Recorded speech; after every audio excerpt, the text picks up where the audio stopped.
ఓం గంగణపతే నమ ఐం సరస్వత్యై నమ దుందుర్గాయ నమ శ్రీమాత్రే నమ యా దేవీ సర్వభూతేషు మాతృపైన సంస్థితా నమస్తస్యై నమస్తస్యై నమస్తస్యై నమో నమః. ఓం నమ శివాయ శివాయ గురవే నమ క్లీం కృష్ణాయ గోవిందాయ గోపీజనవల్లభాయ శ్రీకృష్ణ పరబ్రహ్మణి పరంజ్యోతిషే నమ. ద్రాం దత్తాత్రేయాయ నమ. ఓం నమో భగవతే మేధా దక్షిణావర్తే మహ్యం మేధాం ప్రజ్ఞాం ప్రయచ్చ స్వాహ. గాయత్రి పరంబికాయ నమ. యూట్యూబ్ ప్రేక్షకులకందరికీ కూడా నమస్కారం అండి. శ్రీమాత్రే నమ. నేను పాలపర్తి గున్నాశర్మ జ్యోతిష్యం వాస్తు సిద్ధాంతిని. మీకంతా కూడా గోచారచ్చ ఈ యొక్క గ్రహాల యొక్క స్థితిగట్టి ప్రభావం అంతా కూడా మేషాది ద్వాదశ రాశుల వాళ్ళకి ఎటువంటి ప్రభావం చూపిస్తున్నాయి, శ్రీ పరాభవనామ సంవత్సరం ఉగాది శుభాకాంక్షలు అందరికీ కూడా చెప్పుకుంటూ ప్రధానంగా ఉగాది నుంచి ఈ యొక్క మేషాది ద్వాదశ రాశుల వాళ్ళకి ప్రధానంగా జాతకరీత్యా గోచారీత్యా గురుబలం పెరగడం వల్ల వివాహాది శుభకార్యాలు ఏ సమయంలో జరగడానికి అవకాశాలు ఉంటాయి, ఏ యొక్క పరిహారం ఆచరించాలి, శీఘ్ర కళ్యాణ యోగం సిద్ధించాలన్నా, వివాహాది శుభకార్యాలు జరగాలన్నా, అదృష్టయోగం కలిసి రావాలన్నా ఎటువంటి గ్రహాలంతా కూడా కారకత్వం అవుతున్నాయి అంతా కూడా విశ్లేషణ చేసి మీకు పరిష్కారం చెప్పడం జరుగుతుంది.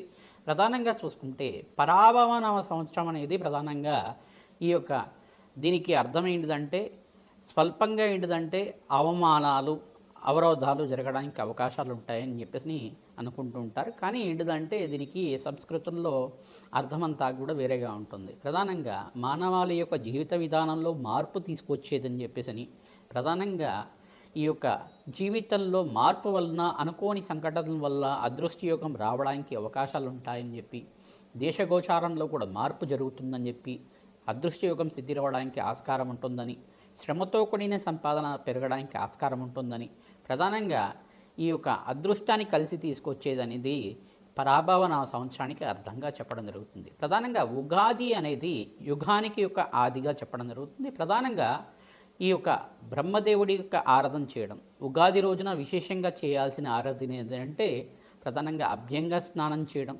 ఈ యొక్క నువ్వుల నూనెతో అభ్యంగన స్నానం చేసిన తర్వాత నూతన వస్త్రాలు ధరించి కులదేవత ఆరాధన, బ్రహ్మదేవుడి యొక్క ఆరాధన చేసుకోవడం, విజయకేతనం అని చెప్పేసి బ్రహ్మకేతనం అని చెప్పేసి బ్రహ్మధ్వజం అని చెప్పేసి అంటారు. ఈ యొక్క మన దేవాలయ ప్రాంగణంలో కానీ మన ఇంటి దగ్గరనే ఉండే సింహద్వారం దగ్గరైనా కానీ ఒక గుంజానికి అంతా కూడా తీసుకొని ఈ యొక్క బ్రహ్మధ్వజాన్ని అంతా కూడా నూతన వస్త్రానికి ఓంకారం రాసి కానీ లేదు బ్రహ్మ యొక్క చిత్రపటం ఉండే విధంగా ఒక వస్త్రానికి ఉండే విధంగా చేసుకొని దాన్ని బ్రహ్మధ్వజాన్ని అంతా కూడా విజయకేతనంలాగా ఎగిరవేయడం అనేది జరుగుతుంది. దాన్నంతా కూడా ఆ యొక్క ధ్వజారోహణలాగా చేస్తూ ఉంటారు. ఈ యొక్క బ్రహ్మకేతనం అంతా కూడా చేయడం వల్ల, బ్రహ్మధ్వజాన్ని అంతా కూడా ఈ యొక్క పూజ చేయడం వల్ల మనకి సృష్టిలో ఉండే సకల దోషాలంతా కూడా పోయి అదృష్టయోగం సిద్ధి రావడానికి ఆస్కారం ఉంటుంది. బ్రహ్మదేవుడి యొక్క ఆశీర్వాదం వల్ల, విధాత యొక్క ఆశీర్వాదం వల్ల జాతకరీత్యం ఉన్న సకల దోషాలకి పరిహారం జరిగి సర్వ సుఖాలు అనుభవించే విధంగా, సకల ఆనందమైన జీవితం జీవించే విధంగా రాజయోగాలు రాజభోగాలు అంతా కూడా సిద్ధి రావడానికి ఆస్కారం ఉంటుంది. ధనధాన్యాది సమృద్ధి కలగడానికి, అఖండమైన ఐశ్వర్య ప్రాప్తి కలగడానికి, విపరీత రాజయోగ సిద్ధి రావడానికి ఆస్కారం ఉంటుంది. ప్రధానంగా చూసుకుంటే గోచారిత్య గ్రహస్థితి ఈ రకంగా ఉంది. ఈ యొక్క పరాభవన సంవత్సరం అంతా కూడా 2026లో ఈ యొక్క ఉగాది నుంచి అంతా కూడా శ్రేష్టమైన ఫలితాలు పొందడానికి భారతదేశానికి అంతా కూడా ప్రపంచ పటంలో అంతా కూడా జగద్విఖ్యాతం కలగడానికి ఆస్కారం ఉంటుంది. ప్రధానంగా చూసుకుంటే ఎగుమతులంతా కూడా మంచి జరగడానికి ఆస్కారం ఉంటుంది. ఈ యొక్క సకల దోష నివారణ అవడానికి ఈ సంవత్సరంలో సకల శుభాలు జరగడానికి ఆస్కారం ఉంటుంది. కావున మేషాది ద్వాదశ రాశుల వాళ్ళకి ఎటువంటి ఫలితాలంతా కూడా ఉన్నాయో తెలుసుకుందాం. ప్రధానంగా గోచారత్య గ్రహస్థితి అంతా కూడా ఈ రకంగా ఉంది. ప్రధానంగా మీనరాశులు అంతా కూడా శని భగవానుడు అంతా కూడా సంచారం చేయడం, మరియు ఇక్కడ చూసుకుంటే ఈ యొక్క గోచారరీత్యా ఈ యొక్క బృహస్పతి సంచారం అంతా కూడా అతిచారంలో మిథున రాశి నుంచి కర్కాటక రాశికి, ఉచ్చస్థానంలో జూన్ 1వ తారీఖు నుంచి మార్పు జరగడం, మరియు ఈ యొక్క బృహస్పతి యొక్క సంచారం అంతా కూడా అక్టోబర్ నెలలో అంతా కూడా చూసుకుంటే ఇక్కడ సింహరాశిలో అంతా కూడా అతిచారంలో కేతుగ్రహంతో పాటు కలిగితో పాటు ఉంటారు. తర్వాత కేతుగ్రహం అంతా కూడా డిసెంబర్ 5వ తారీఖు నుంచి ఈ యొక్క స్థాన చలనం జరుగుతుంది. రాహు యొక్క సంచారం అంతా కూడా చూసుకుంటే ప్రధానంగా కుంభరాశిలో సంచారం చేస్తూ డిసెంబర్ 5 తర్వాత ప్రధానంగా స్థాన చలనం జరుగుతుంది. ప్రధానంగా చూసుకుంటే గ్రహస్థితి ఈ రకంగా ఉంది. గోచారత్య శని భగవానుడు, బృహస్పతి, రాహు, కేతు యొక్క గోచార చక్రం అంతా కూడా ఆధారపడి ఉంటుంది కావున ప్రధానమైన గ్రహాలన్నీ కూడా ఇవి ఉంటాయి. మిగతా గ్రహాలన్నీ కూడా వాటి స్థానచలనం జరగడం వల్ల, గ్రహాల యొక్క సంయోగం జరగడం వల్ల మేషాది ద్వాదశ రాశుల వాళ్ళకి ఎటువంటి ప్రభావం చూపిస్తున్నది విశ్లేషణ చేసి మీకు అంతా కూడా విశ్లేషణ చేసి చెప్పడం జరుగుతుంది. ప్రధానంగా ఈ యొక్క బృహస్పతి వారమైన గురువారం రోజున ఈ యొక్క ఉగాది అంతా కూడా సంభవిస్తుంది కావున ప్రధానంగా చూసుకుంటే రాజు గురువు అయినాడు. ప్రధానంగా ఈ గోచారిత్య గ్రహస్థితి ఈ రకంగా ఉంది కానీ వాళ్ళ ఫలితాలంతా కూడా చెప్పుకోవడం జరుగుతుంది. ప్రధానంగా చూసుకుంటే ఈ సంవత్సరం అంతా కూడా రాజు బృహస్పతి, నీరసాధిపతి గురువుడు మరియు మంత్రి కుజుడు, సస్యాధిపతి సేనాధిపతి అర్ఘ్యాధిపతి మేఘాధిపతి అంతా కూడా చంద్రుడు, సస్యాధిపతి శుక్రుడు, ధాన్యాధిపతి బుధుడు, రసాధిపతి సూర్యుడు. ఇక్కడ చూసుకుంటే ఈ సంవత్సరంలో నవనాయక ఫలితాలంతా కూడా ఈ రకంగా ఉంది.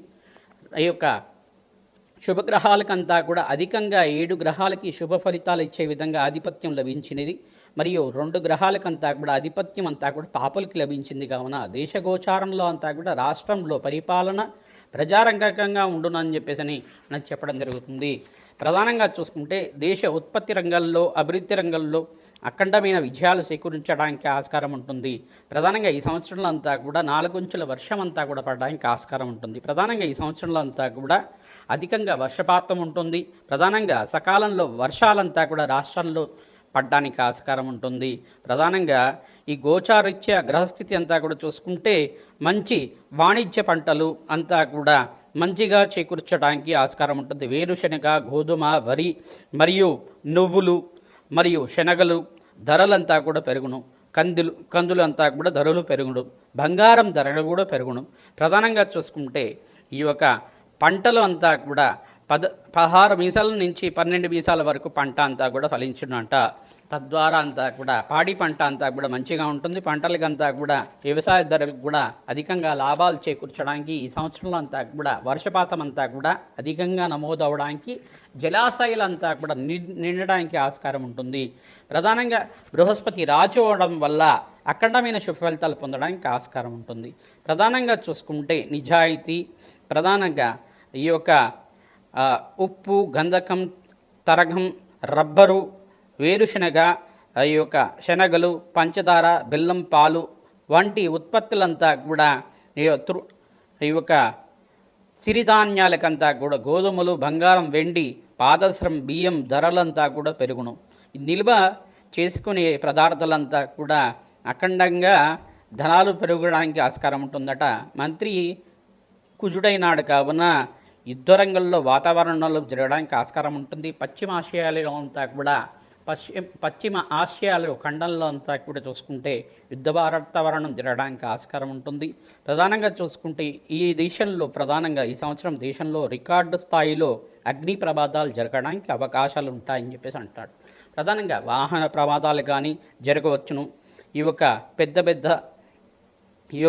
విమాన ప్రమాదాలు కూడా జరగడానికి ఉత్తరాదిన రాష్ట్రాల్లో జరగడానికి ఆస్కారం ఉంటుందని చెప్పేసి ప్రధానంగా చూసుకుంటే సైన్యాధిపతి చంద్రుడైనాడు కావున ప్రధానంగా ఈ యొక్క యుద్ధరంగంలో అంతా కూడా అగ్రదేశాల యొక్క సమావేశాల్లో ఈ యొక్క ముందులుగా ఉంటారు. ప్రధానంగా చాకచక్యంగా సైన్యంతో నడవడం వల్ల ప్రమాదాలు జరగడం, కొద్దిగా ప్రమాదాల నుంచి మిశ్రమైన ఫలితాల నుంచి బయటపడడానికి ఆస్కారం ఉంటుంది. ప్రధానంగా చూసుకుంటే బియ్యము ధరలు పెరుగును. వ్యవసాయ ధరల్లో ప్రధానంగా చూసుకుంటే వెండి, బంగారం, పెట్రోలు మరియు పంచదార, బెల్లము ఈ యొక్క ఎగుమతులు ఎక్కువగా జరుగును. దీనికంతా కూడా ధరలు పెరగడానికి ఆస్కారం ఉంటుంది. పశురంగంలో కూడా అభివృద్ధి కలగడానికి ఆస్కారం ఉంటుంది. క్షీర సమృద్ధి జరగడానికి ఆస్కారం ఉంటుంది. ప్రధానంగా డైరీ ఫామ్స్లో కూడా మంచి లాభాలు గణించడానికి ఆస్కారం ఉంటుంది. సస్యాధిపతి శుక్రుడైనాడు కావున సమస్త ధాన్యాల్లో విశేషంగా ఫలించును. ప్రధానంగా తెల్ల ధాన్యము, తెల్లటి బియ్యము బాగా మంచి ఫలితాలు రావడానికి ఆస్కారం ఉంటుంది.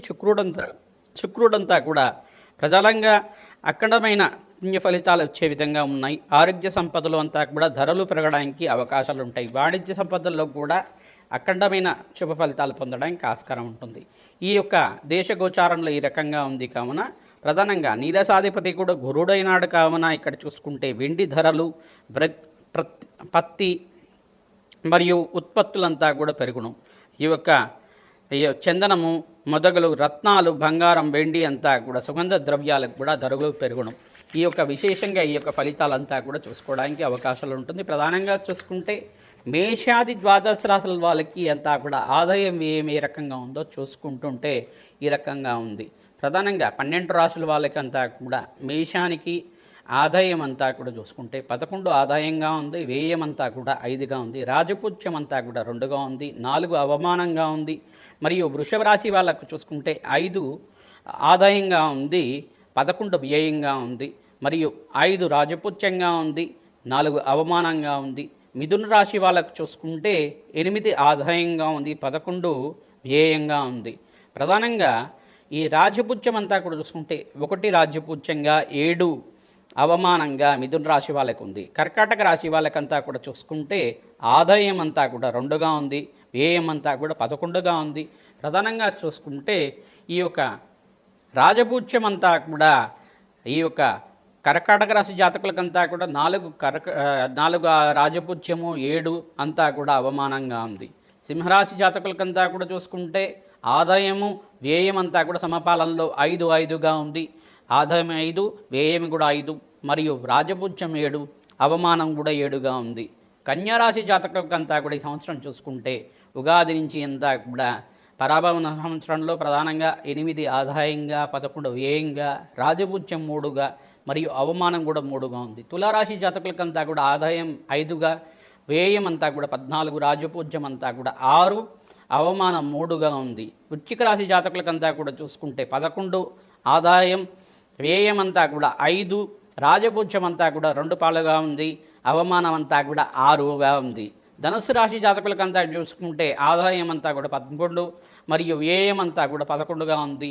మరియు ఇక్కడ చూసుకుంటే రాజపూజ్యం అంతా కూడా 5, అవమానం అంతా కూడా 5గా ఉంది. మకర రాశి జాతకులకంతా కూడా చూసుకుంటే ఈ యొక్క ఆదాయం అంతా కూడా 2గా ఉంది, వ్యయం అంతా కూడా 8గా ఉంది, రాజపూజ్యం 1గా ఉంది, మరియు అవమానం అంతా కూడా 6గా ఉంది.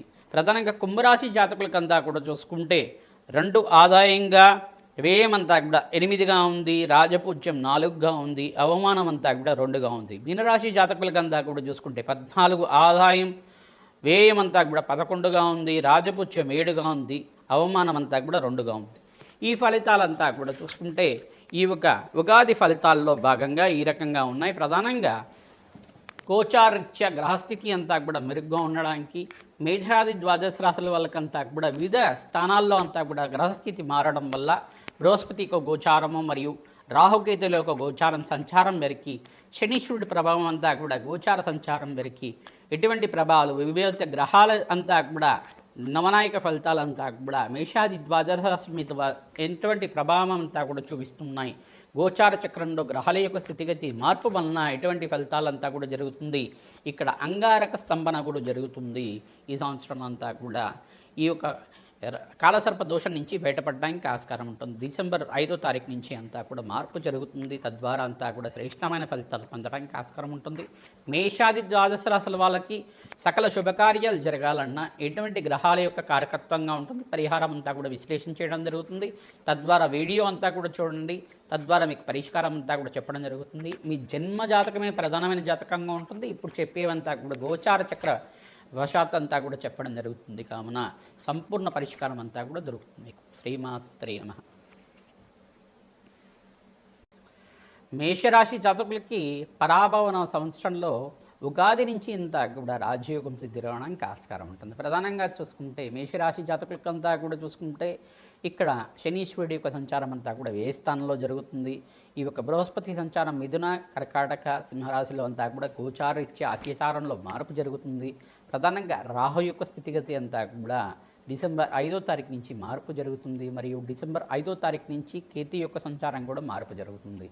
ఇక్కడ మీకంతా కూడా చూసుకుంటే జూన్ 1వ తారీఖు నుంచి మీకంతా కూడా బృహస్పతి సంచారం ఉచ్చస్థానంలో మార్పు జరగడం వల్ల అఖండ రాజయోగాలు సిద్ధిరవడానికి ఆస్కారం ఉంటుంది. ప్రధానంగా ఇక్కడ చూసుకుంటే ఏలినాటి శని ప్రభావం వల్ల మీకంతా కూడా ఈ సంవత్సరంలో అధికంగా శ్రమతో కూడిన సంపాదన పెరగడానికి ఆస్కారం ఉంటుంది. ధన ధాన్యాది సమృద్ధి కలగడానికి ఆస్కారం ఉంటుంది.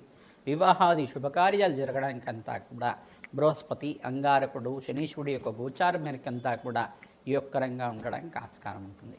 ప్రధానంగా జన్మజాతకంలో ఉండే సప్తమాధిపతి, పంచమాధిపతి, నవమాధిపతి మరియు దశమాధిపతి దోషాలకంతా కూడా పరిహారం చేసుకోండి. ప్రధానంగా పురుషులైతే కనుక బృహస్పతి, శుక్రుడు, అంగారకుడు ఫలితాలంతా కూడా చూసుకుంటారు. ఇక్కడ స్త్రీలైతే కనుక వివాహాది శుభకార్యాలు జరగాలంటే అంగారకుడు, శుక్రుడు, చంద్రభగవానుడు, సప్తమాధిపతి, అష్టమాధిపతి ఏ స్థానాల్లో ఉన్నారు, పంచమాధిపతి ఏ స్థానాల్లో ఉన్నారో చూసుకొని తక్కువ పరిహారం అంతా కూడా ఆచరించుకోవడం వల్ల వివాహాది శుభకార్యాలు జరగడానికి ఈ సంవత్సరంలో అంతా కూడా మేషరాశి జాతకులకంతా కూడా అత్యంత రాజయోగంగా ఉండడానికి ఆస్కారం ఉంటుంది.